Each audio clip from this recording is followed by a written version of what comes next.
শ্রী শ্রী নাম চিন্তামণি কিরণ কণিকা চতুর্দশ প্রকাশ। শ্রী নাম অপরাধ বিনাশক শ্রীকৃষ্ণ নাম। এই নাম অপরাধ, যার প্রথম এবং মুখ্য অপরাধ হইতেছে শতাং নিন্দা, সৎ মহতের নিন্দা বা ভগবত নিন্দা, ভগবত পার্শ্বদগণের নিন্দা। সেই সম্বন্ধে ভগবত পার্শ্বদগণের যে গর্হিত আচরণ, যাহা বাহ্যিক দৃষ্টিতে নিন্দনীয়, সেই রকম শ্রী ব্রহ্মা, শ্রী শিব, যাদবগণ, জয় বিজয়, শ্রী চিত্তকেতু, এনাদের সম্বন্ধে আলোচনা করে এখন এই যাদবগণ সম্বন্ধে আলোচনা করা হইতেছে। শ্রীমদ্ ভাগবতের যে যথাশ্রুত বাক্য, তা থেকে মনে হয় যাদবগণ পৃথিবীর ভারস্বরূপ হয়েছিলেন বলেই শ্রীকৃষ্ণ যাদবগণের মধ্যে পরস্পর কলহ সৃষ্টি করিয়ে তাহাদিগকে ধরাপৃষ্ঠ থেকে অপসারিত করেন। যাদবগণের সম্বন্ধে শ্রীমদ্ ভাগবতে এরকম একটা বর্ণনা আছে, তাহা দেখে এক সম্প্রদায় তাহারা যাদবগণকে যদুবংশের বা শ্রীকৃষ্ণের কুলের কুলাঙ্গার বলে নিন্দা করতেও পশ্চাৎপদ হন নাই। কিন্তু যাদবগণ শ্রীকৃষ্ণের নিত্য পার্ষদ। শ্রীজীব গোস্বামীপাদ তাহার ক্রমসন্দর্ভ টিকাতে বলেছেন, এষা মধার্মিকত্বেন ভারত্বং চ ভূভার রাজপ্রীতানা যদুভীর নিরস্য ইত্যর্থ। একাদশ স্কন্ধে হরিহরিষ্যতি। একাদশ স্কন্ধের প্রথম অধ্যায়ের তৃতীয় শ্লোক সম্বন্ধে শ্রীজীব গোস্বামীপাদ তার ক্রমসন্দর্ভ টিকায় এই কথা বলেছেন। যাদবগণ অধার্মিক, সুতরাং পৃথিবীর ভারস্বরূপ হয়েছিলেন। ইহা একাদশ স্কন্ধের উক্তি থেকেই খণ্ডিত হয়। এই একাদশ স্কন্ধের এই শ্লোকের থেকেই তাহা জানা যায় যে যাদবগণ যে পৃথিবীর ভারস্বরূপ হয়েছিলেন তাহা নয়। সেখানে বলা হয়েছে যে দৈত্যবেশী রাজন্যকুলের সৈন্যগণই যথার্থ পৃথিবীর ভারস্বরূপ ছিলেন। বাহ্যিক দৃষ্টিতে রাজা, কিন্তু তাহাদের আসরিক প্রবৃত্তি, সেই আসরিক প্রবৃত্তি সম্পন্ন যে সমস্ত রাজা ছিলেন, তাহাদের যে পারিষদ অর্থাৎ তাহাদের যে সৈন্য সামন্ত পাত্র মিত্র ইত্যাদি, বস্তুতপক্ষে তাহারাই হচ্ছেন পৃথিবীর ভারস্বরূপ। শ্রীকৃষ্ণ যাদবগণের দ্বারা পৃথিবীর ভারস্বরূপ এই রাজসেনাকে অপসারিত করিয়েছিলেন, অর্থাৎ তাহাদের নিহত করিয়েছিলেন, তাহাদের ভার হরণ করিয়েছিলেন, তাহাদের মৃত্যু মুখে পতিত করিয়েছিলেন। অতএব রাজ সৈন্যগণই পৃথিবীর ভারস্বরূপ ছিলেন, যাদবগণ নহেন। যাদবগণ সেই ভার অপসারিত করে শ্রীকৃষ্ণের ইচ্ছাই পূর্ণ করেছিলেন। পুনরায় শ্রীজীব গোস্বামীপাদ শ্রীমদ্ ভাগবতের তৃতীয় স্কন্ধের একটি শ্লোকের টিকাতে বলছেন, ভূভারস্তাবৎ ব্যক্তি বাহুল্যেন ন স্যাৎ পর্বত সমুদ্রাদিনাং তত্র প্রাচুর্যাৎ কিন্তু ধার্মিক প্রাচুর্যই নৈব তত্র ভার স্যাৎ তত্রাস্তাং তাবৎ প্রদুম্মাদি মদংশানামং যদুমাত্রানাং পরম ধার্মিকত্বং মে বক্তং। একাদশ স্কন্ধের প্রথম অধ্যায়ের অষ্টম শ্লোক। ব্রহ্মণ্যানাং বদান্যানাং নিত্যং বৃদ্ধপসেবিনাং বিপ্র শাপ কথমভূত বিষ্ণুনাং কৃষ্ণ চেতসাম। দশম স্কন্ধের 90 অধ্যায়ের 46 শ্লোকে বলেছেন, শয্যা সনাতনালাপ ইত্যাদি শ্লোকে ইত্যাদি চ পরম সাধুত্ব প্রসিদ্ধ তস্মাৎ যদত্র দুর্বিষয় তেন ভারতমুচ্যতে তৎ খলু তাংস ত্যাক্ত্বা কেবলস্য মমান্তর্ধানে তেষাং মদ বিয়োগেন পীড়িতানাং পরার্ধ সংখ্যানাং সংজ্ঞাত পৃথিবীয়ং পীড়িতা স্যাদিতি তমেব গম্যতে।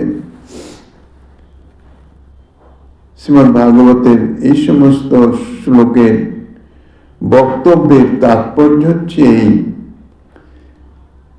ব্যক্তিগণের বহুত্বের দ্বারা পৃথিবীর ভার সংগঠিত হয় না।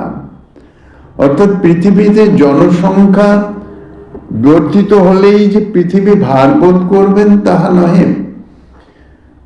যতই জনসংখ্যা বৃদ্ধি হোক না কেন, তাহাতে পৃথিবী ভার বোধ করেন না। পৃথিবী তাহাতে কোনো কষ্ট হয় না।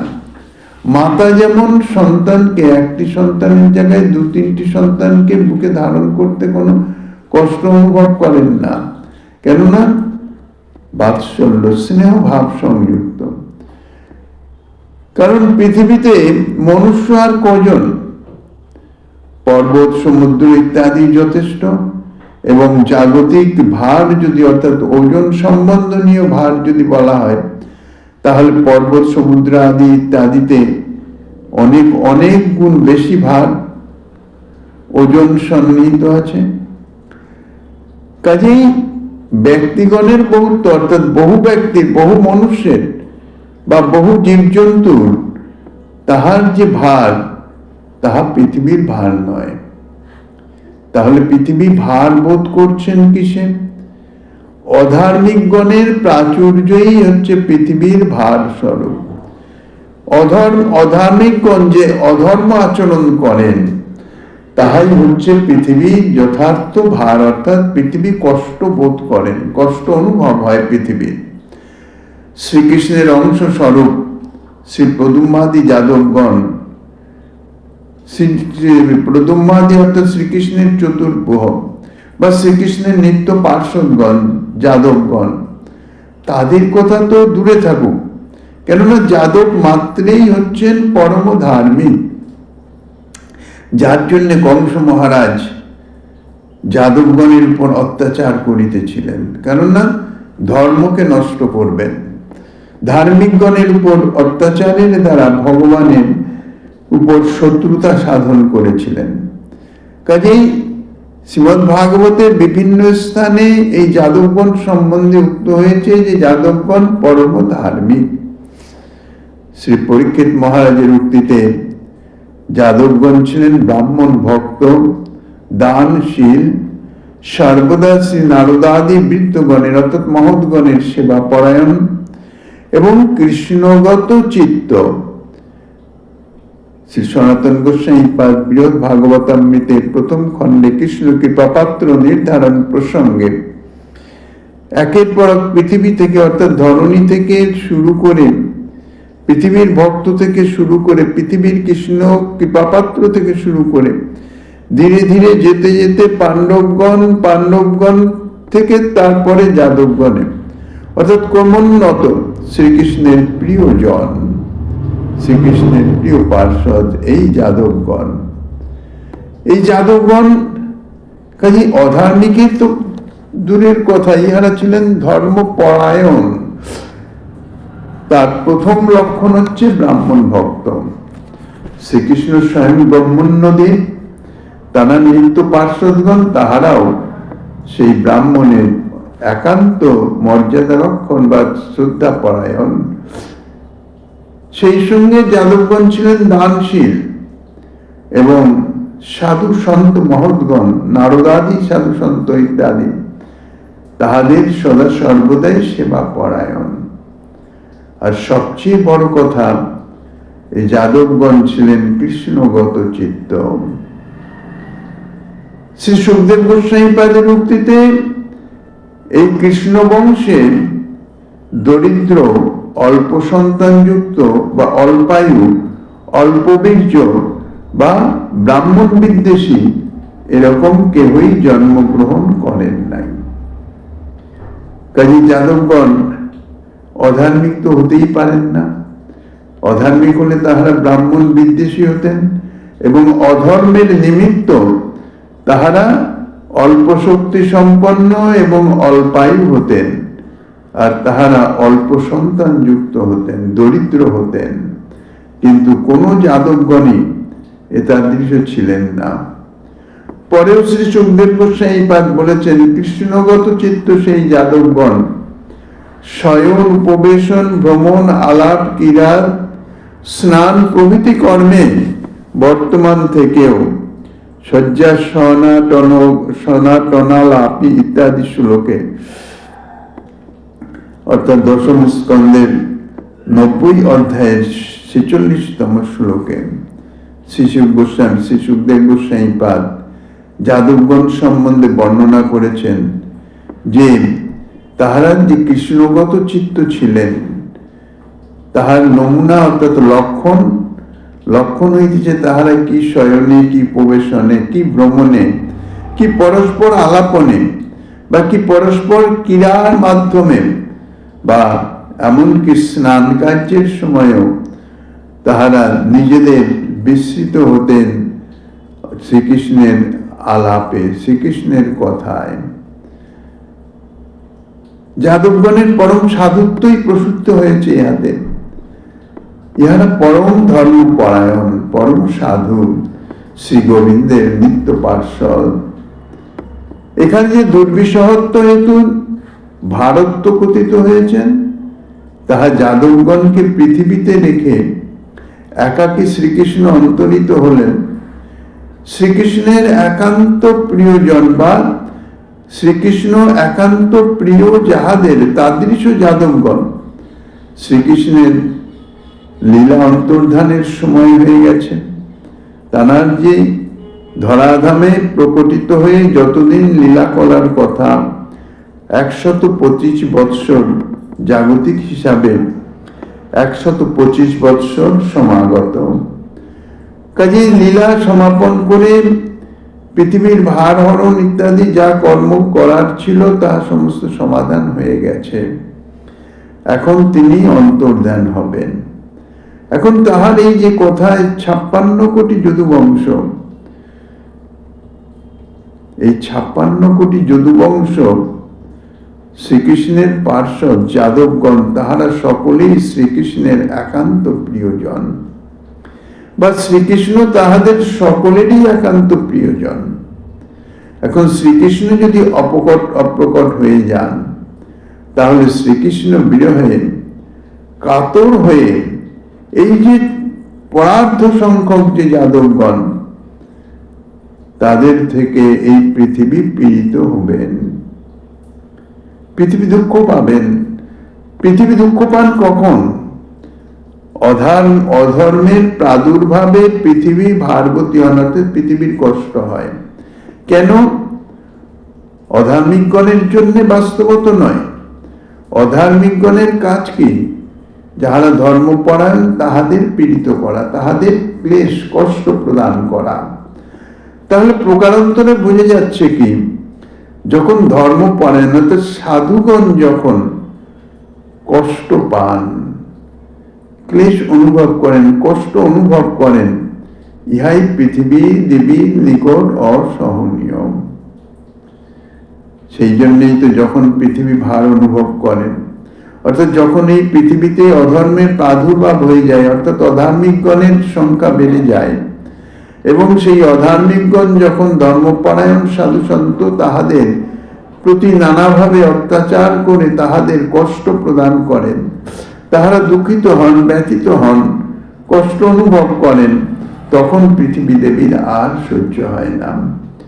তিনি তখন ব্রহ্মার চরণে গিয়ে নিজের এই যে কষ্ট তাহা নিবেদন করেন। ব্রহ্মা পৃথিবী দেবীকে নিয়ে ক্ষীরসাগরের তীরে বিষ্ণুকে যখন নিবেদন করেন, তখন পৃথিবীর ভার হরণার্থ ভগবান বিষ্ণু পালন কর্তা, তিনি পৃথিবীতে যুগাবতার রূপে অবতীর্ণ হয়ে অধর্মের বিনাশ করেন, ধর্মের স্থাপন করেন, সাধুগণকে পরিত্রাণ করেন, অর্থাৎ সাধুগণের দুঃখ নিবৃত্তি করেন, তাহাতে পৃথিবীর কষ্ট লাঘব হয়ে যায়, দূরীভূত হয়ে যায়। তো এখন যাদবগণ হচ্ছেন পরম সাধু, পরম সন্ত, পরম ধর্মপরায়ণ। শ্রীকৃষ্ণ যদি অপ্রকট হয়ে যান, তাহলে এই যে 56 কোটি যদু বংশ, পরার্ধ সংখ্যক এই যে যদু বংশ, পরম সাধু, তাহারা শ্রীকৃষ্ণ বিরহে যে যন্ত্রণা, যে কাতরতা, যে কষ্ট অনুভব করবেন, তাহা পৃথিবী দেবীর পক্ষে মহা মহা কষ্টকর হয়ে যাবে। অর্থাৎ সেই ভার, সেই কষ্ট পৃথিবী দেবী সহ্য করতে পারবেন না, পৃথিবী পীড়িত হবেন। এই বিচার করে যাদবগণকে অন্তর্হিত করিয়ে তারপরেই শ্রীকৃষ্ণ তিনি অন্তর্হিত হলেন, অপ্রকট লীলায় প্রবেশ করলেন। শ্রীকৃষ্ণ যখন আবির্ভূত হয়েছেন, অর্থাৎ ভগবান যখন জগতে আবির্ভূত হন, তখন নিজ পার্শ্বদগণকে, নিত্য পার্শ্বদগণকেই জগতে আবির্ভূত করান, যথারীতি যথা নিয়মে, লীলা পুষ্টির নিমিত্ত। শ্রী ভগবান জগতে অবতীর্ণ হয়ে তো লীলাই করেন, অসুর মারণ ইত্যাদি সমস্তই তার লীলার অন্তর্ভুক্ত। কাজেই সেই লীলা পুষ্টির নিমিত্ত নিজের নিত্য পার্শ্বদগণ ছাড়া তো লীলা হয় না, বাইরের লোককে নিয়ে কখনো লীলা হয় না। নিজের যাহা কিছু কার্য করণাবলী সব নিজ জনের সঙ্গেই হয়। আমরা এই জগতেও দেখি রঙ্গমঞ্চে যখন কোনো নাটক উপস্থাপিত হয়, তখন সেই নাট্যকার নিজ পার্শ্বদগণকে নিয়েই নাটক উপস্থাপিত করেন, যাকে তাকে নিয়ে তার নাটক সিদ্ধি হবে না, সাফল্য পাবে না। তো সেই রকম শ্রী ভগবানও যেমন নিত্যধামে নিত্য পারিষদগণ সহ বিহার করেন, অবস্থান করেন, তেমনি তিনি যখন ধরাধামে লীলার নিমিত্ত আবির্ভূত হন, যদিও শ্রী ভগবত ধাম হইতেছেন সর্বগ অনন্ত বিভু, বিভু তত্ত্ব, সর্বব্যাপক তত্ত্ব, সর্বত্র ব্যাপিয়েই আছেন, ঊর্ধ্ব অর্ধ ব্যাপিয়া আছে এই শ্রীকৃষ্ণ ধাম, অর্থাৎ ভগবত স্বরূপের ধাম। এবার যখন যেখানে প্রয়োজন তখন সেইখানে সেই ধামকে প্রকট করিয়ে শ্রী ভগবানও সেখানে আবির্ভূত হন। শ্রীকৃষ্ণ পার্শ্বদগণ তারা তাদেরও আবির্ভূত করান লীলা অনুরোধে, লীলা ক্রম বজায় রেখে। সেই সমস্ত পার্শ্বদগণ অর্থাৎ যাদবগণ, তাহারা ক্রমান্বয়ে ধরাধামে অবতীর্ণ হয়েছেন, শ্রীকৃষ্ণের লীলা পুষ্টিতে সহায়তা করেছেন। এখন লীলা সমাপন, শ্রীকৃষ্ণ অন্তরিত হবেন, পৃথিবী থেকে শ্রীকৃষ্ণ লীলার যবনিকাপাত হবে। কাজী পার্শ্বদগণকে রেখে গেলে তো হবে না, তাই পার্শ্বদগণকে তিনি আগে নিত্যধামে পাঠিয়ে দিলেন। যদুকুলের বাহ্যিক দৃষ্টিতে লোকবৎ লীলা, তো যেমন লোকবৎ জন্মলীলা অঙ্গীকার করে গুরুজনদের আগে অবতীর্ণ করিয়ে তারপর ক্রমান্বয়ে, মানে সাধারণ মানুষই লীলা, অর্থাৎ মনুষ্য লোকের যে রীতিতে জীবনযাত্রা নির্বাহ হইতেছে একের পর এক, ঠিক সেই রীতিতেই তিনি আবির্ভূত হয়ে জগতে লীলা করেছেন, লোকবৎ লীলা।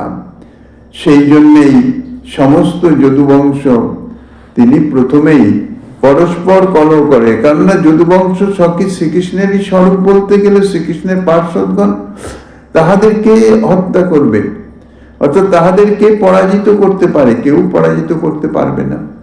তাই পরস্পরের মাধ্যমে এখন যাবে কি করে, এরা তো নিত্য পার্শ্বদ। কাজেই সেই জন্যেই ব্রহ্ম সাপের অবতারণা করলেন। এক গান্ধারীর মাধ্যমে সেই ব্রহ্ম সাপ নিজে গ্রহণ করলেন, গান্ধারীকে বলতে গেলে অন্তর প্রেরণা দিয়ে। ধরে গান্ধারী শ্রীকৃষ্ণের একান্ত ভক্ত ছিলেন, কখনোই সাপ দিতে পারেন না। যখন এই ভক্তের মাধ্যমে এ জাতীয় কোনো ঘটনা প্রকটিত হয়, তখন জানতে হবে, বুঝতে হবে যে ইহা ভগবত ইচ্ছাতেই হয়েছে, ভগবত লীলা পুষ্টির নিমিত্ত। গান্ধারীর মাধ্যমে শাপ প্রদান করে সেই শাপ গ্রহণ করলেন। দ্বিতীয়ত, এখন শাপটাকে ফলীভূত করতে হবে। তো গান্ধারী তো অভিশাপ দিলেন তোমারও কুল ধ্বংস হবে, কারণ বিশাল যাদবগণ, যেমন কৌরবগণ সমস্ত ধ্বংস হয়ে গেছেন মহাভারত যুদ্ধে।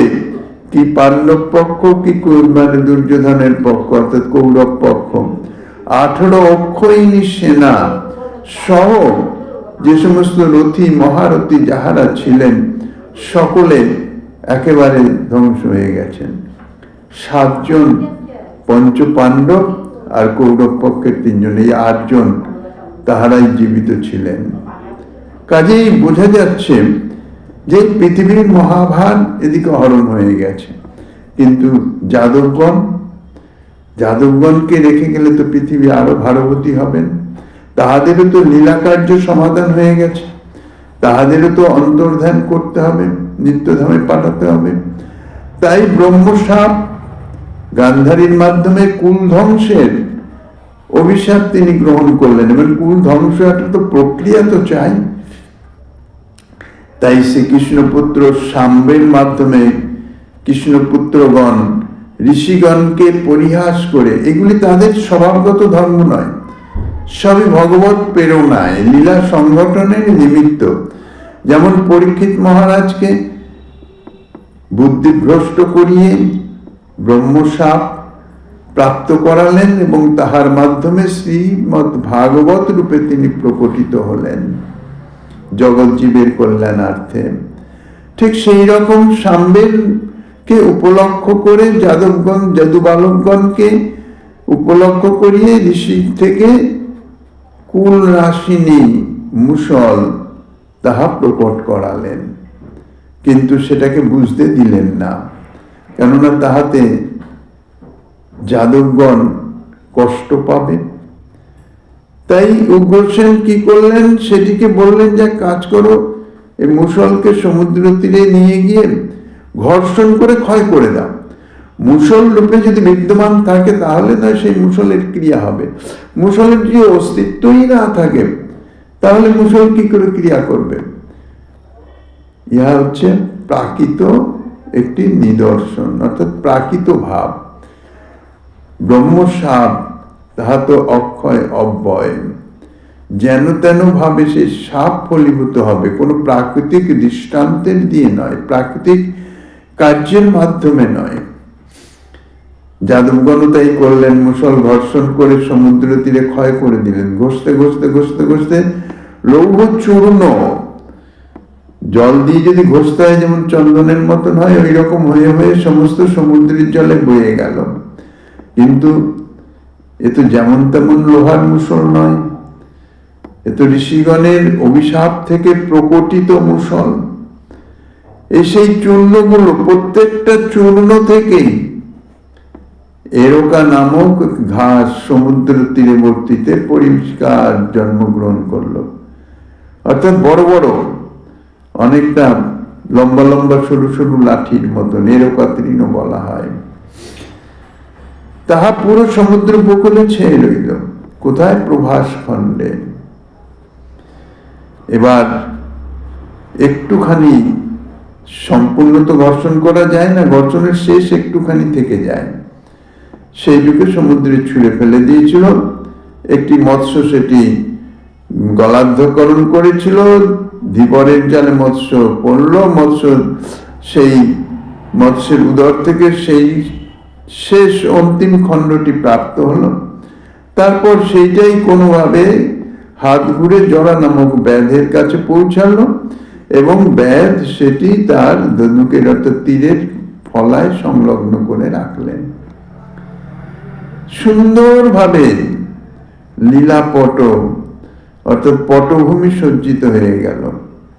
এখন প্রশ্ন হচ্ছে, দ্বারকা ধাম, ভগবত ধাম, অপ্রাকৃত চিন্ময় ধাম, সেখানে যদি যাদবগণ অবস্থান করেন তাহলে তো যাদবগণের বিনাশ কোনোভাবেই হতে পারে না, তাহাদের বুদ্ধিভ্রষ্ট কোনোভাবেই করানো যাবে না। তাই শ্রী ভগবান কি করলেন? একটা যুক্তি প্রদান করলেন যে সবাই মিলে চলো প্রভাসখণ্ডে গিয়ে, সেখানে গিয়ে যাগ যজ্ঞ ইত্যাদির মাধ্যমে পুণ্যকর্ম সঞ্চয় করে সেই ব্রহ্মসাপ তাহা মানে দূরীকরণ করা যাবে সৎকর্মের মাধ্যমে। সমস্ত যাদবগণকে প্রভাসখণ্ডে পাঠালেন সে দ্বারকার বাইরে। সেখানে গিয়ে তারপর সেই এক জাতীয় সুরা তাই পান করে পরস্পর তাহারা উন্মত্ত হয়ে গেল।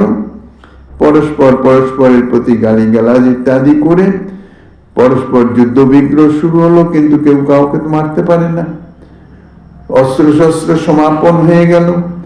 তারপর তারা ওই সমুদ্রের তীরবর্তী সেই এরকা নামক তীর এক একটা তুলে এক একজনের প্রতি যেই নিক্ষেপ করে তার স্পর্শে মৃত্যু মুখে পতিত হয়ে যায়। এইভাবে সমস্ত কুল ধ্বংস হয়ে গেল, সমস্ত যাদবগণ সমাপ্ত।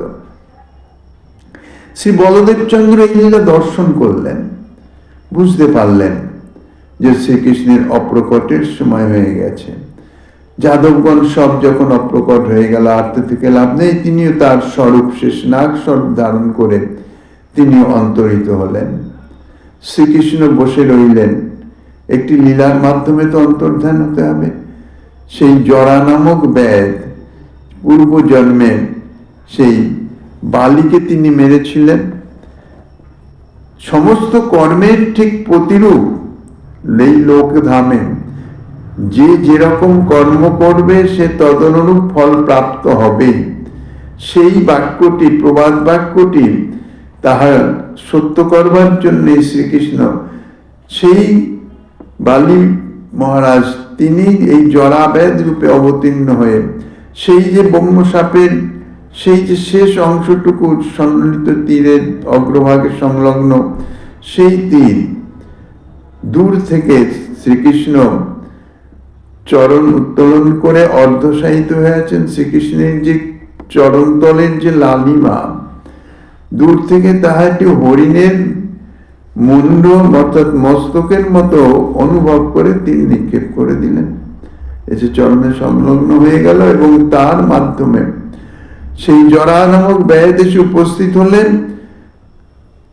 তার এই কর্মে সে অত্যন্ত অনুতপ্ত পশ্চাতাপ হয়ে ক্রন্দন করতে লাগলেন।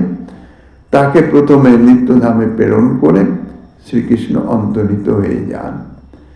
এই যে যাদবগণের অর্থাৎ যদুকুল ধ্বংসের অন্তর্নিহিত রহস্য হচ্ছে মূল যাদবগণ শ্রীকৃষ্ণ বিরহ সহ্য করতে পারবেন না, আর শ্রীকৃষ্ণের লীলা অবসানের সময় হয়ে গেছে, আর তো থাকবেন না।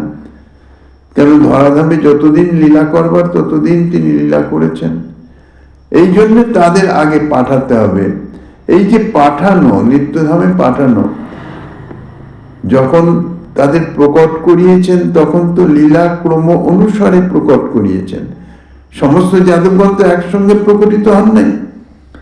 যেমন জগতে মাতা পিতার থেকে পুত্র, তার থেকে তার পুত্র, তার থেকে তার পুত্র, এরকম হয় পারস্পরিক ভাবে ক্রমশ সংখ্যা বাড়তে থাকে। ঠিক সেই রকম লীলাক্রম অনুসারে সমস্ত যাদবগণের একের পর এক পৃথিবীতে আগমন হয়েছে। কিন্তু এখন শ্রীকৃষ্ণ চলে যাবেন, সমস্ত যাদবগণ একবারে মৃত হয়ে যাবে, এটা তো হতে পারে না। এটা তো কিছু লীলা চাই। আর একের পর এক পাঠাতে গেলে তো বহু সময়ের ব্যাপার। তাহারা যে শ্রীকৃষ্ণ অন্তর্ধানের পরে যিনি অবস্থান করবেন তিনি তো কষ্ট পাবেন শ্রীকৃষ্ণ বিরহে। তাই একসঙ্গে ব্রহ্মসাপকে অনুকরণ করে সমস্ত যাদবগণকে অন্তর্হিত করিয়ে দিয়েছিলেন। শ্রীজীব গোস্বামী পাদ শ্রীকৃষ্ণ সন্দর্ভে 117 অনুচ্ছেদে প্রদর্শন করেছেন যে শ্রী পদ্মপুরাণের কার্তিক মাহাত্ম্যে শ্রীকৃষ্ণ সত্যভামার সংবাদ অনুসারে যাদবগণ শ্রীকৃষ্ণের নিত্য পার্ষদ। শ্রী ভগবান যখন লীলা করেন তখন তিনি তার নিত্য পার্ষদদের সঙ্গেই লীলা করেন। কোন জাগতিক অর্থাৎ জীব তত্ত্ব নিয়ে অপ্রাকৃত সচ্চিদানন্দ ঘন বিগ্রহ শ্রী ভগবানের লীলা কখনো হয় না। শ্রী ভগবান লীলা করেন তাঁর স্বরূপ শক্তির সঙ্গে, স্বরূপ শক্তির থেকে প্রকটিত যে পার্শ্বদগণ তার সঙ্গে। স্বরূপ শক্তি জীব শক্তির সঙ্গে নয়, জীব শক্তি লীলা সহায়িকা হতে পারেন, কিন্তু মুখ্য লীলাতে অংশগ্রহণ করতে পারেন না, কেননা তা জীব শক্তি। কাজেই শ্রীকৃষ্ণের নিত্য পার্শ্বদ তাহা শ্রী পদ্মপুরাণে উক্ত আছেন। শ্রীমদ্ ভাগবতের প্রমাণ অনুসারে অর্থাৎ দশম স্কন্ধের প্রথম অধ্যায়ে 22তম শ্লোকে যখন বলেছেন দেবতাগণ যাদবগণের মধ্যেও তাহাদের সহিত সম্বন্ধযুক্ত পাণ্ডবগণের মধ্যে প্রবিষ্ট ছিলেন, অর্থাৎ যখন পৃথিবীর ভার হরণের নিমিত্ত ব্রহ্মার সঙ্গে ক্ষীর সমুদ্রের তীরে গিয়ে যখন আরাধনা করলেন, তখন ব্রহ্মার অন্তরে যে প্রেরণা দিলেন যে এবার স্বয়ং ভগবান গোলক বিহারী তিনি অবতীর্ণ হবেন এবং তাঁর অবতীর্ণ হয়ে নিজ লীলার মধ্যেই তিনি ভূভার হরণ লীলাও করবেন। সেই ভূভার হরণ লীলার নিমিত্ত দেবতাগণ অর্থাৎ যদুকুলে অবতীর্ণ হবেন। এই জন্যে যদুকুলে দেবতাগণ নিজ নিজ অংশে তারা লীলার সহায়ের জন্য অবতীর্ণ হবেন। এই জন্য সমস্ত যাদবগণ নিত্য পার্শ্বদ, তার মধ্যেও এই দেবতাগণ তাদের নিজ নিজ অংশে প্রবিষ্ট ছিলেন। এই দেবতাগণই বাস্তবিক লৌকিক লীলায় যা দেখা গেছে অর্থাৎ মৃত্যু লীলা, ইহা এই দেবতা অংশের। সেই দেবতাগণই স্বর্গে গমন করেছিলেন এবং কল্পান্তে দেহ ত্যাগ করে নিত্যধামে গমন করেন। এসামেব স্বর্গ গমনম অধিকারান্তে তৎপ্রাপ্তি জ্ঞেয়া, শ্রী বৈষ্ণব তোষিনী টিকাতে বলেছেন। এই দেবতাগণ তাহারা যাদবগণের মধ্যেও ছিলেন, পাণ্ডবগণের মধ্যেও ছিলেন। পাণ্ডবগণের মধ্যে তো পরিষ্কারই দেখা যায় ধর্মরাজের অংশে যুধিষ্ঠির মহারাজ, পবনদেবের অংশে ভীম, ইন্দ্রদেবের অংশে অর্জুন, অশ্বিনী কুমার দেবের অংশে নকুল সহদেব। অতএব যাদবগণ দুই শ্রেণীর ছিলেন। এক ছিলেন যাহারা দেবতা অর্থাৎ দেবতার অংশে যাহারা আবির্ভূত হয়েছিলেন, জন্মগ্রহণ করেছিলেন, আর দ্বিতীয় হচ্ছে নিত্য পার্শ্বদ। কিন্তু দেবতাগণও শ্রীকৃষ্ণের বংশের কুলাঙ্গার বা অসুর পদবাচ্য হতে পারেন না। যাদবগণকে যে কৃষ্ণ বংশের কুলাঙ্গার বলা হচ্ছে ইহা যথার্থ নয়, কেননা যদিও যাদবগণ দুই ভাগে বিভক্ত ছিলেন, এক দেব অংশে যাদব আর শ্রীকৃষ্ণের নিত্য পার্শ্বদ। যদি নিত্য পার্শ্বদ বাদই দিলাম, দেবতা অংশের যে যাদবগণ তাহারাও যে এরকম অর্থাৎ কৃষ্ণ বংশের কুলাঙ্গার হবেন বা আসুরিক ভাবাপন্ন হবেন, ইহা তো সম্ভব নয়। কাজেই সেটাও হতে পারে না। ভগবত ধামই তাহারা লাভ করেছেন। শ্রীল বিশ্বনাথ চক্রবর্তী পাদ তাহার সারার্থদর্শিনী টিকাতে বলেছেন, যেহেতু দেবাস তত্রৈব যদু বংশাবতারেণ প্রবিশ্যন্ত ভূতাস তেষামপি রাজসতম রহিতানাং ভারতেন বক্ত্র মনুচিতানামপি স্ব পদ প্রাপনায় তন নিমিষেনই বাপ সংহারার্থম।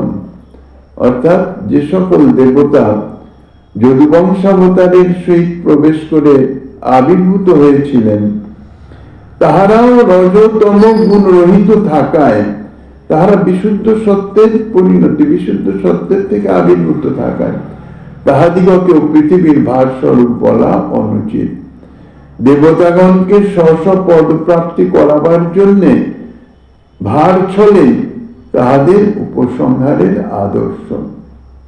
শ্রীল চক্রবর্তী বাদ পুনরায় শ্রীমদ্ ভাগবতের তৃতীয় স্কন্ধের তৃতীয় অধ্যায়ের 14তম শ্লোকের সারার্থদর্শিনীতে বলেছেন, অতএত্র যদ্যপি যদুকুলস্য ভার পৃথিব্যা ভারতেন নাভিমন্যতে যথা সুকুমার্যাপি স্ত্রিয়া বহু স্বর্ণরত্নাদ্যা ভরণ ভারস তদপি প্রেমবতা তৎকান্তেন তদঙ্গে কশ্চন কষ্ট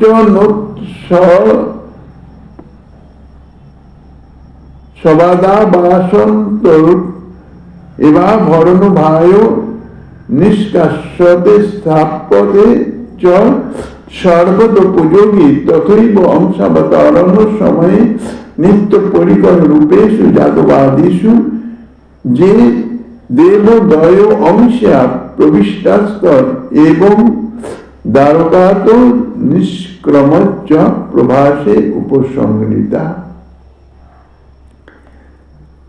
তাৎপর্য হচ্ছে এখানে যদিও পৃথিবী যদুকুলের ভারকে ভাররূপে মনে করেন নাই, অর্থাৎ 56 কোটি যদুবংশ, বহু সংখ্যক যদুবংশের যে ভারকে তিনি ভার বলে মনে করেন নাই, কিরকম একটা দৃষ্টান্ত দিয়েছেন যে সুকুমারী স্ত্রী যখন বহু স্বর্ণ অলঙ্কার আদি আভরণ অঙ্গে ধারণ করেন, তাহলে সেই স্বর্ণালঙ্কারের যথেষ্ট ওজন থাকা সত্ত্বেও সেই সুন্দরী স্ত্রী তাহাকে ভার বলে অনুভব হয় না। তথাপি প্রেমবান কান্ত কোন কোন উৎসবাদিতে পরিহিত আগন্তুক অলঙ্কার সময়ের ভার স্ত্রীর অঙ্গ থেকে নিষ্কাশিত করে, যেমন সর্বকালোপযোগী আভরণ ভারকেই অঙ্গে স্থাপন করেন, অর্থাৎ অতিরিক্ত যে অলঙ্কার আদি তাহাকে অপসারণ করে প্রেমবান কান্ত শুধু সাধারণ নিত্য ব্যবহার্যের মতন অলঙ্কার ধারণ করিয়ে রাখেন। ঠিক সেই রকম বলছেন অংশাবতরণ কালে নিত্য পরিকর স্বরূপ যাদবগণকে যে যে দেবাদেবীর অংশ আগন্তুক রূপে প্রবিষ্ট হয়েছিলেন, তাহারাই দ্বারকা থেকে নিষ্কাশিত হয়ে উপসংহৃত হয়েছিলেন। আর নিত্য পরিকর যাদবগণ তাহারা সাধারণের অগোচরে দ্বারকাতে শ্রীকৃষ্ণের সহিত নিত্যই ক্রীড়া করিতেছেন। অর্থাৎ যখন যদুবংশকে অর্থাৎ যাদবগণকে প্রভাসে পাঠান, তখন এই যে প্রভাস খণ্ডে যাচ্ছেন, প্রভাস খণ্ডে যে পাঠিয়েছেন, মূল উদ্দেশ্য বংশকে অপ্রকট করানোর জন্যে, অর্থাৎ ধ্বংস করার জন্যে। সেই জন্য যখন শ্রীকৃষ্ণ এই যাদবগণকে দ্বারকা থেকে যখন পাঠাচ্ছেন, তখন যে নিত্য পার্শ্বদগণ তারা দ্বারকাই থেকে গেলেন। আর দেব অংশের যতটুকু, অর্থাৎ সেই সব পার্শ্বদগণের মধ্যে দেবতা অংশ যারা ছিলেন, সেই অংশই রূপ ধারণ করে প্রভাসখণ্ডে গিয়ে সেখান থেকে এই যুদ্ধ লীলার মাধ্যমে তাহারা যথাযথ স্থানে, অর্থাৎ স্বর্গে নিজ নিজ স্থানে তাহারা গমন করেছিলেন। আর নিত্য পার্শ্বদগণ, কারণ দ্বারকা ধাম তো নিত্য নিত্য বিরাজমান, ধাম নিত্য, লীলাও নিত্য, কাজেই নিত্য পার্শ্বদ স্বরূপে তারা নিত্য লীলায় অবস্থান করলেন। নিত্য লীলা অর্থাৎ অপ্রকট লীলায়, অর্থাৎ লোক চক্ষুর অন্তরালে যেমন তারা লীলা করছিলেন তেমন লীলাই চলতে আছে, কিন্তু লোকচক্ষুর অন্তরালের প্রাকৃত দৃষ্টিতে তাহা দেখা যায় না। কাজেই প্রকৃত যে যাদবগণ তাহারা কিন্তু নিধন প্রাপ্ত হন নাই। তাহারা যেমন দ্বারকায় ছিলেন, যেমন লীলা করতেন তেমন লীলাই করছেন, শুধু একটা আবরণ, মায়ার আবরণের মতন একটা আবরণের মাধ্যমে আড়ালে চলে গেলেন। কাজে সেই যাদবগণ তারা যেমন ছিলেন, অর্থাৎ নিত্য পার্শ্বদগণ যেমন ছিলেন তেমনই রইলেন। শুধু তাদের দেহ থেকে যে দেবতার অংশ ছিল, সেই অংশটাই রূপ ধারণ করে, অর্থাৎ তত্ত্ব রূপ ধারণ করে প্রভাসখণ্ডে গিয়ে সেখানেই তাহারা নিধন হয়ে, অর্থাৎ পরস্পর সংঘর্ষের মাধ্যমে নিধন হয়ে তাহারা চলে গেলেন তাহাদের নিত্য স্থান, অর্থাৎ স্বর্গে। তাহারা যথাযথ যে যে দেবতার অংশ, সেই সেই দেবতার সঙ্গে মিলিত হয়ে গেলেন। কাজেই নিত্য পরিকর যে যাদবগণ সাধারণের অগোচরে দ্বারকাতে শ্রীকৃষ্ণের সঙ্গে নিত্য লীলা যেমন চলছে সেই লীলাতেই বিরাজমান রইলেন। অতএব যাদবগণের মধ্যে নিত্য পরিগণের তো দূরের কথা, তাহাদের মধ্যে আগন্তুক রূপে দেবতাগণ পৃথিবীর অলঙ্কার স্বরূপই হয়েছিলেন, কেহই কুলাঙ্গার পদবাচ্য হতে পারেন না। কাজেই তাহাদের সম্বন্ধে যে কুলাঙ্গার যাদবগণ, কেননা তাহাদের যে আচরণ, বাহ্যিক আচরণ, কৃষ্ণপুত্রগণের অর্থাৎ কৃষ্ণ যদুবংশের বালকগণের এই যে ঋষিকে অবমাননা কি উপহাসের চূড়ান্ত, শাম্বকে স্ত্রী সাজিয়ে কপট গর্ভ সৃজন করে তারপরে ঋষিগণকে গিয়ে জিজ্ঞাসা করছেন, ঋষিগণ আপনারা তো ত্রিকালদর্শী, ভাষাটা কিরকম? যাদবগণ অর্থাৎ যদু বালকগণ তাহারা বলছেন আপনারা তো ত্রিকালদর্শী, আপনারা একটু কৃপা করে বলেন এই নবপরিণীতা বধূর গর্ভে পুত্র হবে না কন্যা হবে? কপট গর্ভ নির্মাণ করেছেন কাপড় দিয়ে, মুখে বলছেন ত্রিকালদর্শী। সত্য সত্যই যদি ত্রিকালদর্শী হয় তাহলে তার কাছে এইরকম কপট গর্ভ নিয়ে, তো যদি তাদের অন্তরে বিশ্বাস থাকে তাহলে তো মানে এইভাবে তো বলা হয় না, এটা তো পরিহাসের চরমতম অবস্থা, ঋষিগণকে উপহাস, মহতের অবমাননা। ইহাই হচ্ছে বাহ্যিক দৃষ্টিতে, লৌকিক দৃষ্টিতে ইহা চরমতম অপরাধ। অর্থাৎ এই মহৎ অপরাধকারী যদুগণ, যদু বালকগণ, শ্রীকৃষ্ণের পুত্রই তো শাম্ব, অপরূপ সুন্দর ছিলেন। তাহলে কৃষ্ণপুত্রগণের এতাদৃশ মহৎ অবমাননারূপ কার্য, ইহা বাহ্যিক দৃষ্টিতে তো চরমতম অপরাধ। এইভাবে যদি কেউ ভাবনা করেন যে যাদবগণ অর্থাৎ কৃষ্ণপুত্রগণ তাহারা মহৎ অপরাধী, তাহলে কিন্তু তাহার মহৎ অপরাধ সংগঠিত হয়ে যাবে। বাস্তবিক তাহাদের আচরণ শ্রীকৃষ্ণ লীলা পুষ্টিরই এক অঙ্গ, ইহা কোনো অপরাধমূলক কার্য নয়। নিত্য পার্শ্বদগণের কখনো কোনো আচরণে কোনো অপরাধ হতে পারে না ভগবৎ পার্শ্বদগণের।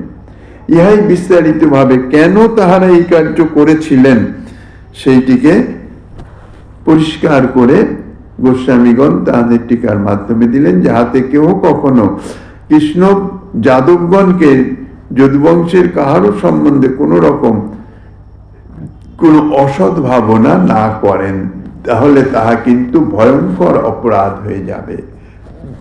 তারপর শিশুপাল দন্তবক্র, শ্রীমদ্ ভাগবতের বর্ণনা থেকে আপাতত মনে হয় শিশুপাল দন্তবক্র দুইজনেই অসুর, দুজনেই কৃষ্ণ বিদ্বেষী। শিশুপালের তো জন্ম থেকেই কৃষ্ণ নিন্দা, কাজেই তাহাদের অসুর বলেই তাহারা প্রতিষ্ঠিত হয়েছেন। তাহাদের আচরণে, কৃষ্ণের বিদ্বেষরূপ আচরণে যদি কেউ তাহাদের নিন্দা করেন বা অন্তরেও ভাবনা করেন তাহলে অপরাধী হয়ে যাবেন।